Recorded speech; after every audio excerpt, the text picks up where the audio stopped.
talked about retiring and how difficult that is. Now, all three of us have had to do it. But all three of us have got as high as you can get in this industry. We've all been world champion. We've all, attained things that a lot of people don't. Right. So Two out of three of us main evented WrestleMania.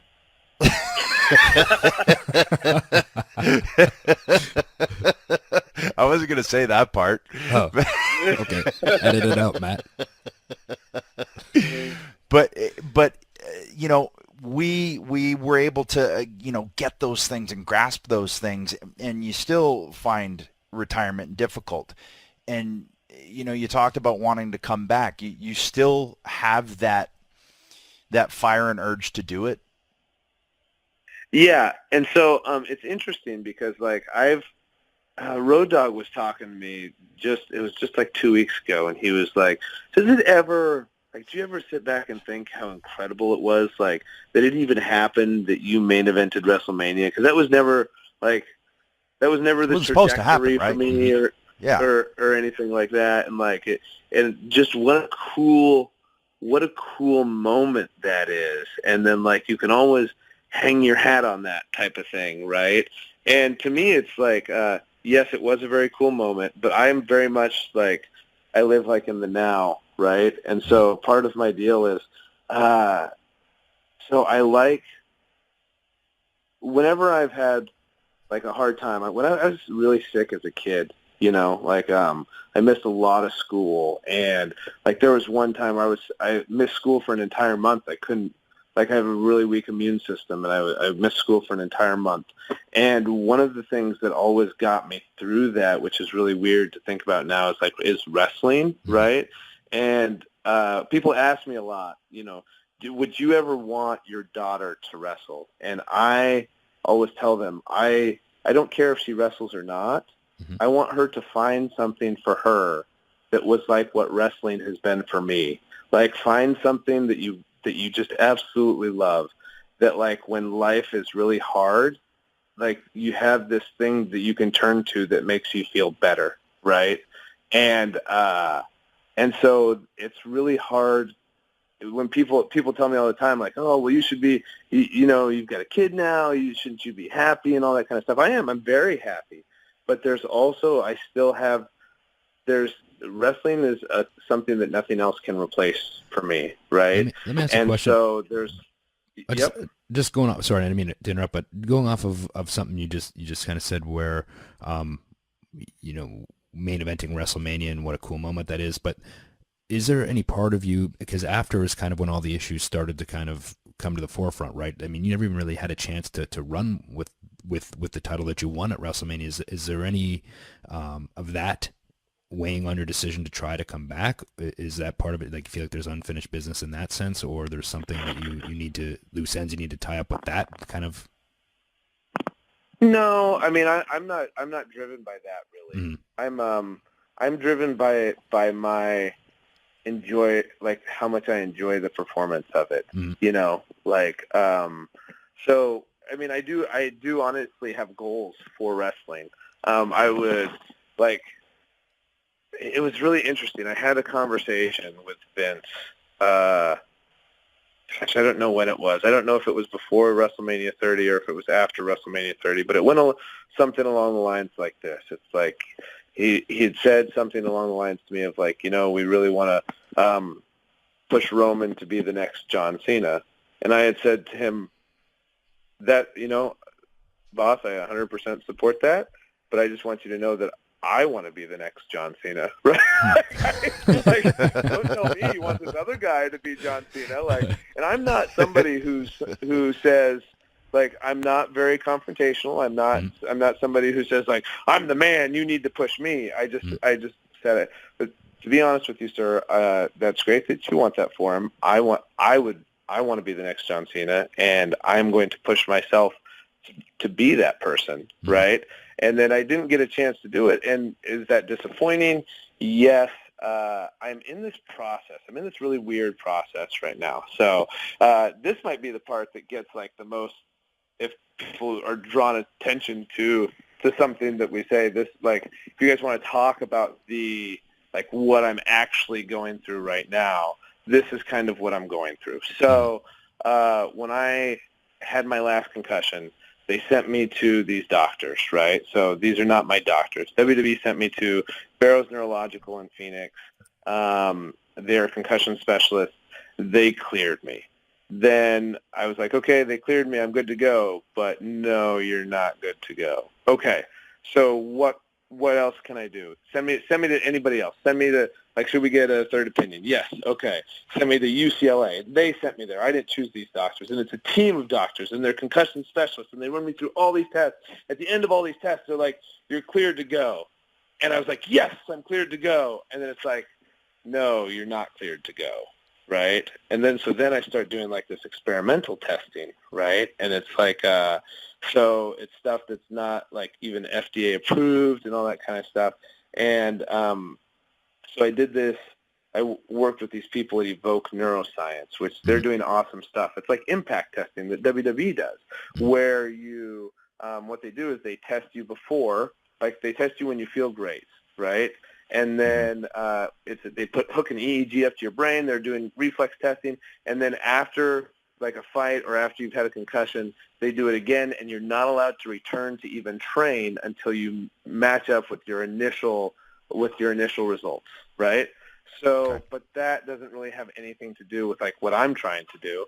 I'm just trying to get more ammunition in behind me to where I can get cleared. So I go and I do this, and they give me this report that says I have a lesion in the temporal parietal region of my brain.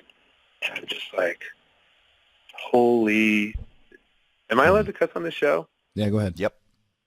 Okay. I was like, holy shit. And it's like a lesion. And I'm just like, man, like, that's it. I'm done. You know, like, I'm finished. And I had actually, before I had taken my first test, the day I was in New York City to take the test, I had talked to Vince, and I told him, I said, like, I don't understand. Like, I was cleared by these concussion specialists. How can this not? And, you know, and he was going through some of the stuff with me in the process and everything. And then I said, okay, I'm doing this test literally today. I'm doing it, and I should get my results next week. And he said, okay, let me know when you get the results. And I got the results, and it said I had a lesion in the temporal parietal region of my brain. And I was just like, oh, man. So I called Vince, and I told him, and I got off the phone, and I was crying. And then, like, the next week, he called me, and he called me on a Saturday, and he said, Raw's in Seattle on Monday. This is before WrestleMania. It's up to you. You don't have to do it, but we'd like you to give your retirement speech in Seattle. And I was like, I didn't want to do it at first, and then I talked to Bree about it, and I was just like, man, my friends, my family could be there. You know, it's probably best. Mm-hmm. And so I give my retirement speech. It gets a lot of, like, outside media. I do an interview with ESPN on the Tuesday maybe or the Wednesday about it and about the lesion in my brain. And then all of a sudden, one of the doctors that had cleared me calls me and said, Bryan, what happened? Like, you ran through all this testing and everything was fine. What happened? And I told him what had happened, and I said, you know, they found a lesion in the temporal parietal region of my brain. And he goes, wait, hold up, a lesion? And I said, yeah. And I don't know what a lesion means to you guys. A lesion to me means that you have a cut, right? Like, I have a cut on my brain. Like an open wound or something. I have a cut on my brain.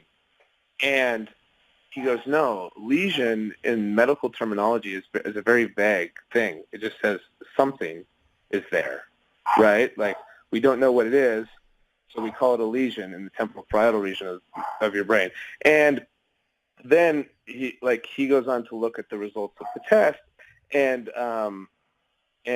essentially what it is that my reflexes in the temporal parietal region of my brain are slower than they would expect, right? So in the report, they put lesion, you know, a lesion in the temporal parietal region of your brain. And it's just like, and then, so I went and retook the test, and it's the same thing. And so it said your reflexes are a little bit slower. But one of the things that it's just hard because they're not slower than, say, your average person, but they're slower than like your MMA athlete or people that they test for a lot of this kind of stuff, right? So I have average reflex time. And I'm just like, oh no, that's like, I don't think they understand. I'm just an average person. I'm not a real athlete. And it's like, and so, there's this thing, and it's just like, I was just like, oh no, like there's been this huge misunderstanding, right? And then, and the Evoke Neuroscience people, they were great. The lady, the doctor that I worked with, she had told me right up front, she goes, this is not what our testing is used for. She said, this is a return to play protocol, right? This would work best if we had a baseline for you, and then we could test you again to see where you're at and return to your baseline, but they're going off of, okay, what they would expect from me, and it's slower than what they expect from me, right? And they're just, so all of that to say, and then after that, but I was still okay with it. I said, in my head, I was like, if there is anything wrong with me, right? Bree and I want to have a baby. At that point, she wasn't pregnant or anything yet. We want to have a baby. I just want to live a healthy life, right? And I wanted to start moving away from wrestling because I love wrestling so much. It's really hard to be that close to it. Well, then, so Hunter called me and asked me to do the commentating thing for the Cruiserweight Classic. I said, yeah, I would love to do that. I'd love to help people get over all that kind of stuff. I'd love to be able to do that. That seems really cool. But then they called me, and they didn't ask. They told me to be SmackDown GM, right? And I was like, oh, okay. And I thought I'd be okay with it. But then all of a sudden being around it every single week and, not being able to do it. I was never a guy who enjoyed doing promos, right? I would do it because I would do it, and I got decent at it. I would never say I was great at it, but I got decent at it because that was part of the job. That was a requirement. So I tried to do my best to do as good as I possibly could with it, And but that's not fun for me. It's not fun for me to go out there and do promos. And so all of a sudden I'm around it, and I'm around it. I'm not being able to do the part of it that I love the most. And then they had me out there at ringside during an AJ Styles Dean Ambrose match, and it literally tore my heart apart, right? It's just this weird thing where it's just like, what am I doing? What? No, that's what I want to be doing. I don't want to be sitting here doing this. I want to be doing that. And then all of a sudden, then the part of me, I am not a very ambitious person in regards to 99% of life, but I was always pretty ambitious with my passion for wrestling. Right. And and then I was just like, you know what? No, I'm not okay with this, And then I started looking into other stuff. And then actually when I contacted Christian, it was because I've been doing some of the stuff with the concussion stuff about improving my brain function and all that kind of stuff. I've started working with the Joe Namath Institute with Dr. Barry Miskin in Florida, and they're doing these new scans that are so they're doing this FDA testing, which I'm not approved for the FDA testing part, but I can still do the protocol stuff, and so. They did this thing called a nuclear SPECT scan on my brain. And what that said was essentially when it came back, it's like my brain is essentially what you take any college football player in the country, because I have had multiple concussions. I've had 10 documented concussions, 4 post-concussion seizures. And but with that said, my brain is no worse than your average college football player's brain, right? You're just your average run-of-the-mill, not a guy who you think hey, that guy's a high risk for brain damage, right? But still, anybody who's played any contact sports has a little something there, And then then we started doing this hyperbaric oxygen therapy treatment, and I've done 40 treatments. And then they go back and they do this nuclear SPECT scan, which actually shows how your brain is working and stuff. And there's this vast improvement. And Bree sees this vast improvement. And then Dr. Miskin thinks within 120 total treatments, so 80 treatments more, that my brain could get back to being where you would, if you looked at it from any other spectrum, you would think that I'd never done any contact sports my entire life. And now, with all of this positive stuff, I'm thinking there's no reason why I can't return to doing what I love. And it may never be full-time, and it may never be this idea that I'm going to go in and I'm going to be the guy who main events every live event and all that kind of stuff. I'm not even sure if I want that. Now that I have a child, I don't want to be away from her that much, you know? Yeah. But to say that I can't do what, like to wrestle, say, 50 to 100 matches a year, Right. or to say that I can't do what Jerry Lawler and Terry Funk are still doing in their 60s. You know what I mean? Like, that's kind of where I'm at. So it's been kind of a real work in progress, and it's really tested my patience. And and I think the hard part when I look back on it is I feel like the prime years of my career I lost, but I'm really working on, like, okay, well, this is something that I love and I'm going to do it. But I also want to give the caveat of this. If at any point along with all of this, it's somebody said, like, there's a real indication that I should not be wrestling, I don't want to wrestle. Like, my health is 100% more important than coming back to wrestling. Being a good father is more important than going out there and expanding on my beliefs that doing more hammer locks in wrestling is good for the business. Well, that was my take on it too, right? Like when my stuff happened, it was right at the time. I kind of had two back to back, and one was pretty close to when I was having my daughter, and then one was not long after I had my daughter, and then it just puts things in a different perspective, right? My thing was, do I want to push this, or do I want to be able to have a conversation with my daughter when she's 15 years old, you know? And that was kind of my thought process on that situation at that time, you know? But I do, we and I have had some conversations about, feeling certain ways and kind of what we were dealing with and things like that. And you just called me up out of the blue and told me about this this stuff you were doing. I'm very excited about it. So yeah, definitely it sounds like it's definitely beneficial for the things that you've been telling me. Yeah.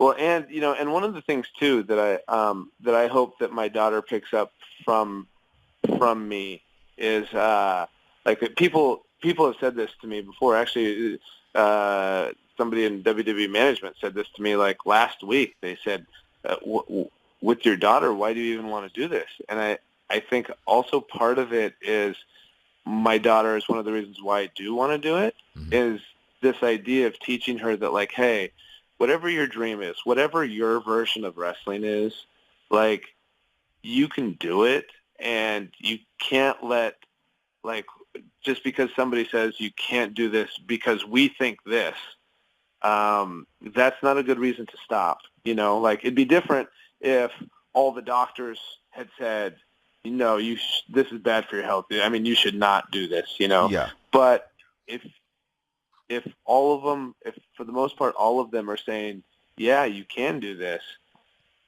but people are saying that you can't, like, that's not a good reason to stop doing something that you love. You know what I mean? And so so kind of pushing that forward with my daughter and just my beliefs that, like, hey, we get this. We are very fortunate. We get this one opportunity to be alive, and, like, we're at a very, people always talk bad about, like, oh man, like, life sucks, or life this is the greatest time to be alive in human history, right? And despite, all the stuff that's going on, like so I don't know when this airs, but Charlottesville happened last week, right? Last Saturday. Yep. Yeah. And despite all that, there has never been a time in human history where there is less violence than there is right now. For the very first time in human history, more people are dying because of overeating than because of starvation, right? More people are dying because they kill themselves rather than because other people are killing them, right? Like, this is an incredible just time to be alive and human, and there's obviously a lot of stuff as humans that we need to work on and all that kind of stuff.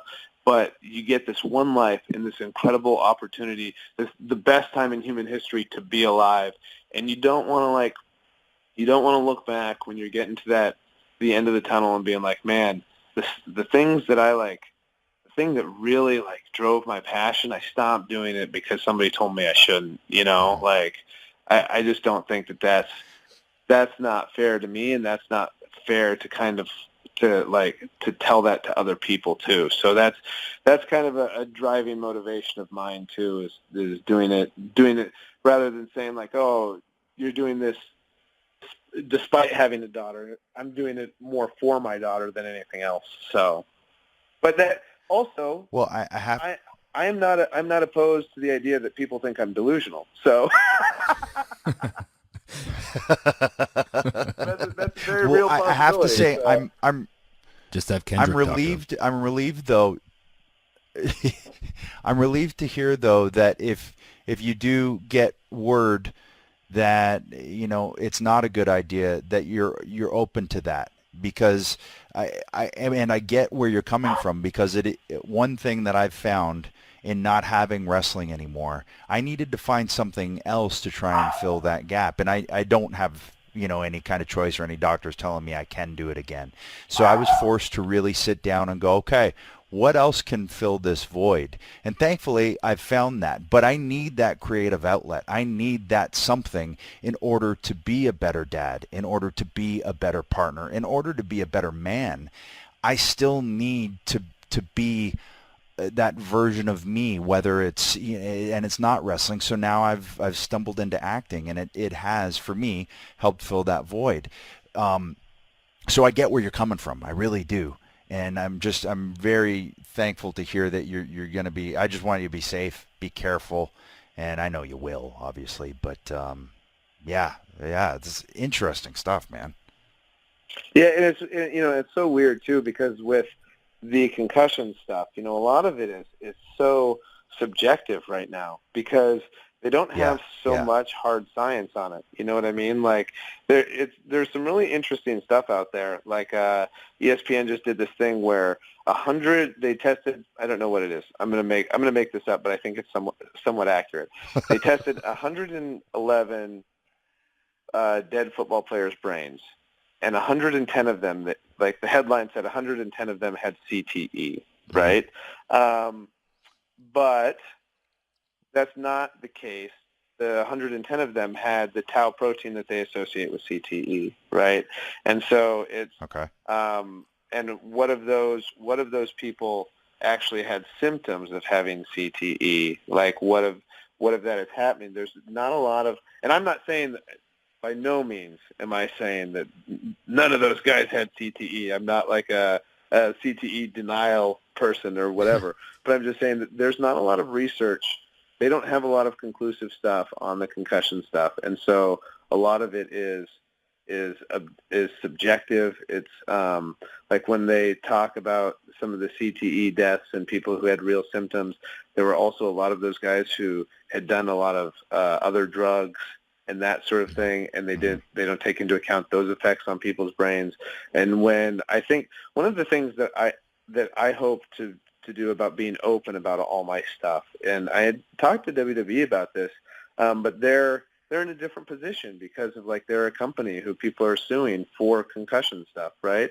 But one of the things I want to open the discussion up of saying hey, because the media covers it in a certain way, here I am, I'm a vegetarian, I've never drank in my life, I've never smoked in my life, I've never done any drugs in my life. So any damage that's done to my brain is purely because of concussions.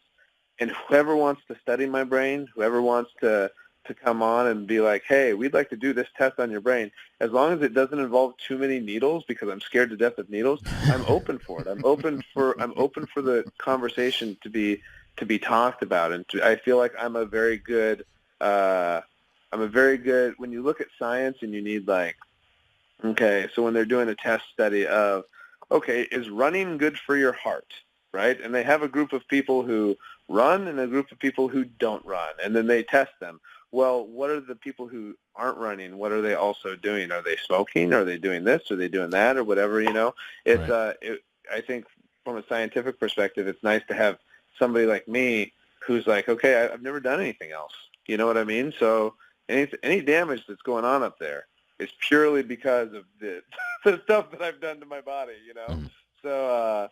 So yeah, I'm just trying to. One of the things in talking about it openly in podcasts like this is not. I'm no way, shape, or form. I'm trying to put pressure on WWE to have me return to wrestle because like they have been so supportive of everything that I've done. You know what I mean? And people don't understand that. Like they have been 100% behind everything that I've been doing. You know, kind of behind the scenes and that sort of thing. And so, but my hopes in talking about it more so is to open up the discussion.